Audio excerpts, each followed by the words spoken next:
l'Assemblée, qu'est-ce qui serait de nature à vous faire sortir de vos gonds? Qu'on me mette les doigts dans la porte. J'aurais l'air d'un espèce de gond. Oh, il y a beaucoup de choses qui me font sortir de mes gonds. Plein de choses. L'injustice et le mensonge. C'est la démagogie et c'est l'hypocrisie. Il y a le racisme. Il y a parfois des dérapages verbaux. La mauvaise foi. Le sexisme.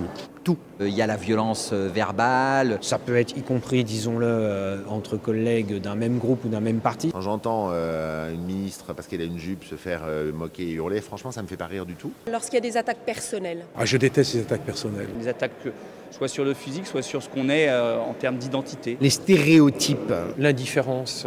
Ce qui peut être extrêmement agaçant, c'est d'avoir le micro coupé. Le sectarisme. Je ne supporte pas le mensonge. Parfois, c'est pas facile de ne pas sortir de ses gonds. Je suis déjà sorti de mes gonds. Et je me suis fait rappeler à l'ordre par le président de l'Assemblée nationale. Pensez aussi que nous sommes enfermés dans un espace, qu'il y a des relations qui sont parfois extrêmement tendues. Et j'ai même été l'objet d'une suppression d'un tiers de mon indemnité pendant 1 mois parce que j'avais fait un bras d'honneur à la droite quand elle m'a traité de voyou. Moi, quand j'interviens, je me fais tout le temps insulter. Je veux dire. La politique est un milieu violent, c'est clair. C'est jamais des violences qui se voient. C'est beaucoup plus insidieux en général. Des lettres anonymes ordurières.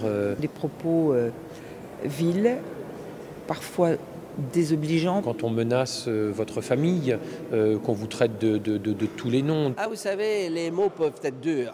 Parce que dans l'hémicycle, il y a la télé, il faut faire le buzz. L'hémicycle, c'est le lieu où on peut sortir de ses gonds, mais c'est d'ailleurs fait pour ça. On ne subit pas évidemment de violence physique. J'ai vu, moi, en quelques années de vie parlementaire, des moments où on était à la limite de voir un parlementaire en frapper un autre. Je n'amènerai pas toujours les classes de maternelle ou les enfants pour assister à ce spectacle. J'arrive à me contrôler parce qu'il faut essayer de rester calme.